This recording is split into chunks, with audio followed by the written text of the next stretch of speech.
Bismillahirrahmanirrahim. Assalamualaikum warahmatullahi wabarakatuh. Hamdulillah tabaraka wa ta'ala wa musalliyan wa musalliman ala Rasulillah Muhammad ibn Abdullah wa la hawla wa la quwwata illa billahil aliyyil azim.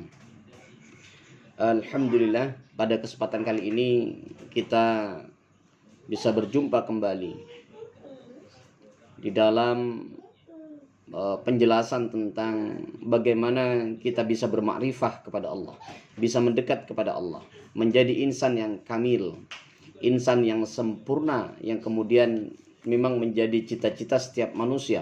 Dan bahkan inilah tujuan daripada kehidupan kita, yaitu mencapai kesempurnaan sebagai insan.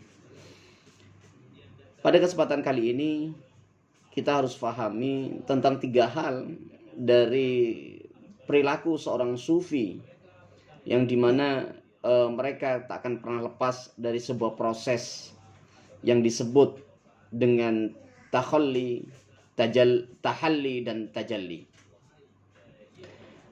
Nah, apa yang dimaksud 3 proses ini? 3 proses ini pasti dilalui oleh seorang sufi atau para orang-orang yang mereka yang melakukan amalan-amalan tasawuf untuk bisa bermakrifah dan mendekat kepada Allah dan merasa dekat dengan Allah. Nah, apa takhalli?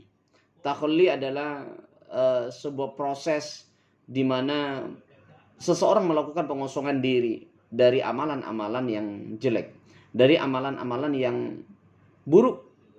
Ya. Pengosongan diri ini dari sikap ketergantungan terhadap kelezatan hidup duniawi, kemudian dia meninggalkan duniawi. Bukan berarti dia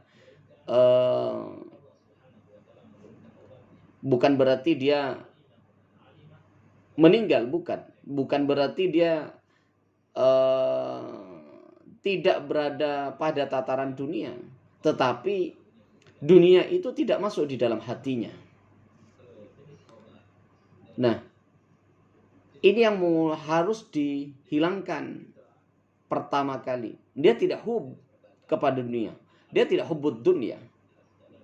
Dia memang berada di dunia, tapi dia tidak mencintai dunia. Dia memang melakukan amalan-amalan dunia, tetapi dunia tidak masuk dalam hatinya.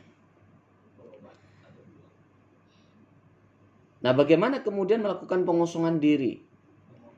Bertakhalli, yaitu menundukkan dorongan hawa nafsu, keinginan-keinginan duniawi dikesampingkan, keinginan-keinginan untuk mencapai kebahagiaan duniawi itu tidak lagi ada dalam pikiran dan hatinya. Menurut kaum sufi, kemaksiatan itu pada dasarnya dapat dibagi 2, yaitu kemaksiatan lahir dan maksiat batin. Nah, maksiat lahir segala perilaku yang tercela yang dikerjakan oleh anggota badan kita, seperti tangan, mulut, mata.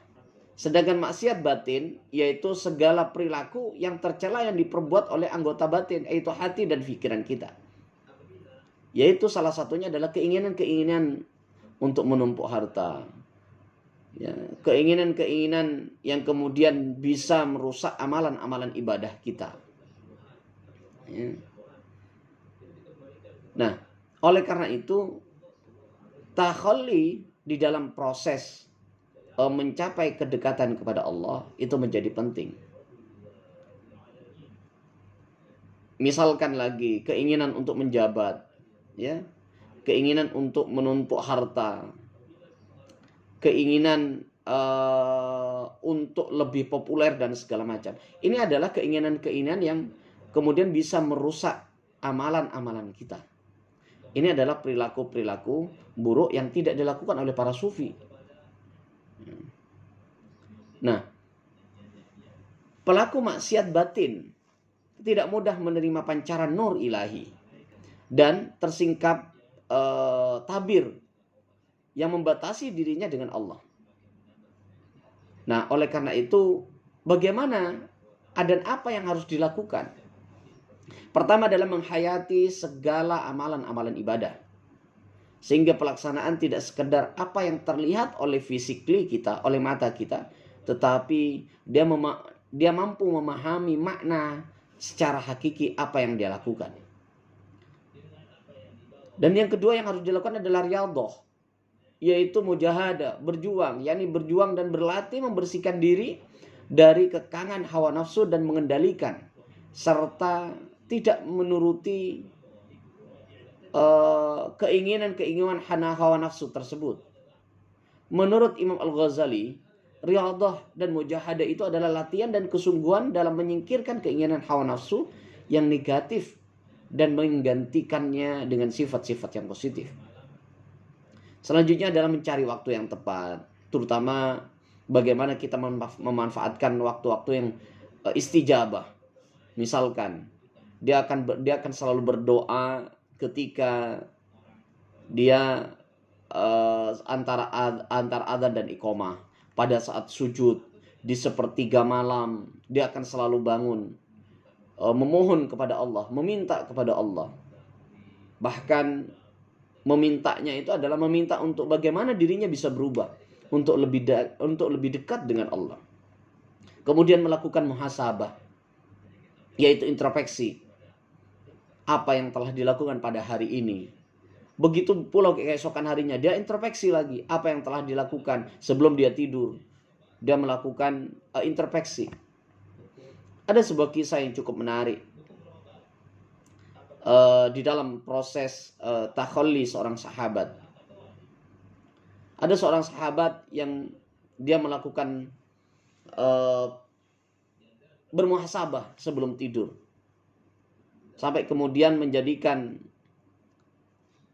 Sayyidina Umar terheran-heran ketika Rasulullah mengatakan 3 kali dalam sebuah majelis, akan datang sebentar lagi ahlul jannah, akan datang sebentar lagi ahlul jannah, akan datang sebentar lagi ahlul jannah. Dan itu dilakukan oleh Rasulullah selama 3 kali di dalam forum itu, dan orang itu terlambat datang ke dalam majelis itu. Semua sahabat terheran-heran.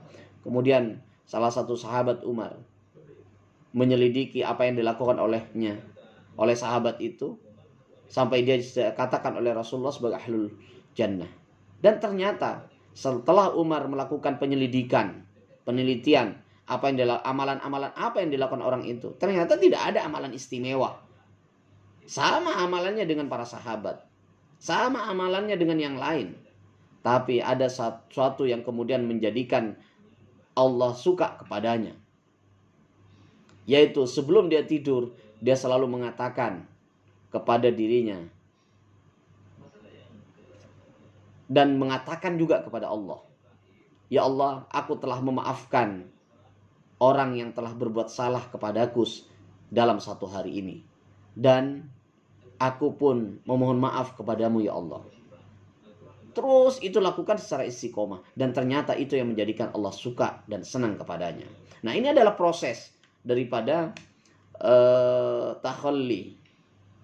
Nah, apa yang harus dibuang dalam proses bertakhalli ini? Yaitu adalah hubbud dunya, tama, ujub. Ujub itu adalah mengherankan dalam batinnya. Melihat gedung, wah luar biasa, masuk dalam hatinya. Melihat dunia, Masya Allah, luar biasa, tapi masuk dalam hatinya. Itu yang kemudian dinamakan dengan ujub, mengherankan dalam batin. Yaitu, nah akhirnya orang yang seperti ini, orang yang kemudian punya tama, ujub, hubud dunya, riya, tidak akan sampai kepada Allah. Itu adalah kotoran-kotoran di dalam hati kita. Termasuk takabur, hasud, sum'ah, ya, atau memperdengarkan secara bahasa sum'ah itu adalah memperdengarkan kepada orang lain. Ya, secara istilah dia melakukan ibadah dengan benar dan ikhlas karena Allah, akan tetapi kemudian menuturkannya kebaikan itu kepada orang lain. Oh, saya tadi malam sholat tahajud, you know. Oh, saya tadi sedekah dan segala macam. Ini sum'ah. Nah, menurut Imam Al-Ghazali, perbuatan-perbuatan yang seperti ini itu merupakan sifat daripada mukhlikat. Artinya apa? Merusak. Ya. Merusak apa? Merusak amalan untuk bisa dekat dengan Allah. Dan juga bisa dikatakan perbuatan-perbuatan tamak dan segala macamnya itu disebut juga dengan sifat razilah atau kehinaan. Ya. Nah, oleh karena itu ini yang harus dibuang. Nah, setelah kita membuang perilaku-perilaku yang semacam itu, sifat-sifat yang semacam itu, maka kemudian masuk kepada proses selanjutnya, yaitu tahalli. Apa itu tahalli? Ya, setelah proses pengosongan, ya, baik secara batin maupun secara badani, ya, maka proses tahalli harus dilakukan, yaitu merupakan tahap pengisian jiwa yang telah dikosongkan tadi. Ya. Apabila satu kebiasaan telah dilepaskan tetapi tidak segera ada penggantinya, maka kekosongan ini bisa menimbulkan frustasi kepada diri seseorang. Ya. Oleh karena itu, setiap kebiasaan lama, ya, yang ditinggalkan harus segera diisi dengan suatu kebiasaan yang baik. Dari satu latihan akan menjadi kebiasaan, dari kebiasaan akan menghasilkan kepribadian. Nah, dari satu latihan akan menjadikan dari hal inilah, ya, maka kemudian jiwa manusia, kata Imam Al-Ghazali, dapat dilatih, dapat dikuasai, bisa diubah dan dapat dibentuk sesuai dengan kehendak manusia itu sendiri. Nah, tahalli itu juga dapat diartikan sebagai semedi atau mediasi secara sistematik dan metodik, meleburkan kesadaran dan pikiran untuk dipusatkan dalam perenungan kepada Allah Subhanahu wa taala. Nah, proses tahalli ini harus diisi dengan perbuatan-perbuatan yang positif, ya, yang disukai oleh Allah. Apa itu zuhud? Ya, dia tidak meletakkan dunia dalam hatinya. Qanaah, ya, dia nerima, ya, apapun yang diberikan oleh Allah kepadanya. Ya, bukan berarti dia menjadi qadariyah atau jabariyah, bukan, ya. Tapi dia menerima, misalkan dia sakit, ya, dia diterima, dia ikhlas, dia ridho kepada Allah, ya, dia sabar, ya, kemudian tawakal dalam hatinya. Tentunya tawakal ini tidak melepaskan daripada ikhtiar. Ikhtiar pun dia bersamaan dengan ikhtiar, dia tawakal kepada Allah Subhanahu wa taala. Nah, hal-hal yang seperti ini yang kemudian harus dimasukkan, ya, rasa syukur kepada Allah. Nah, kategori jiwa-jiwa yang seperti ini, syukur, qanaah, sabar, tawadu, zuhud, tawakal, ini adalah kriteria daripada jiwa yang sehat. Oleh karena itu, ketika seseorang sudah melakukan pengosongan dan pengisian diri dengan perbuatan-perbuatan yang baik, maka dia akan menjadi sifat-sifat yang terpuji yang disebut dengan tahalli. Nah, segala perbuatan dan tindakan sehari-harinya berdasarkan terhadap niat ikhlas, ridha, tawakal kepada Allah Subhanahu wa taala. Ketika seseorang sudah melakukan hal yang seperti ini, maka Allah akan menempatkan di sisinya yang disebut dengan tajalli. Dia bisa bertajalli, bisa mencapai tingkatan makrifah, mendekat kepada Allah, ya. Nah, artinya dia mendapatkan pencerahan. Tajalli itu adalah pencerahan. Artinya dia tercerahkan bahwa insan kamil, insan yang dihadapkan oleh Allah, insan yang kompleks, insan yang bisa hidup beribadah dengan baik, insan yang diharapkan oleh Allah sempurna, ya, itu adalah insan yang mampu melakukan perbuatan-perbuatan atau sifat-sifat terpuji, ya. Tajalli berarti Allah menyingkapkan dirinya kepada makhluknya, menyingkapkan diri. Allah tidak pernah berulang secara sama dan tidak pernah pula berakhir. ya, dia akan mencapai pada makom-makom tertentu. Dia merasakan ketenangan dalam hidupnya. Dia merasa selalu dekat dengan Allah. Dia selalu merasa diawasi oleh Allah. Para sufi sependapat bahwa untuk mencapai tingkat kesempurnaan, kesucian jiwa itu hanya dengan satu jalan, yaitu cinta kepada Allah. Ya, hubbullah, dan memperdalam rasa kecintaan itu kepada Allah dan Rasulnya. Oleh karena itu, untuk mencapai tingkatan kepada ma'rifah, bertajalli dengan Allah, bertemu bersama dengan Allah, itu harus dilakukan dengan meningkatkan rasa cinta kita kepada Allah dan Rasulnya. Tentunya harus mengikuti jalan sebagaimana yang telah Rasulullah dan para sahabat ajarkan. Nah, oleh karena itu perlu yang namanya kesabaran di dalam melakukan bermujahadah, berlatihan, ya, riyadhah, untuk bisa mencapai tingkatan di mana Allah menjadi suka dan rindu kepada kita.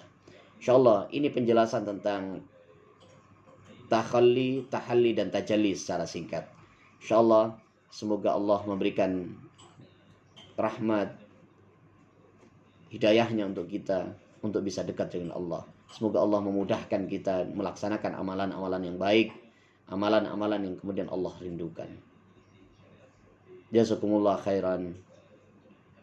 Wa'afu minkum. Assalamualaikum warahmatullahi wabarakatuh.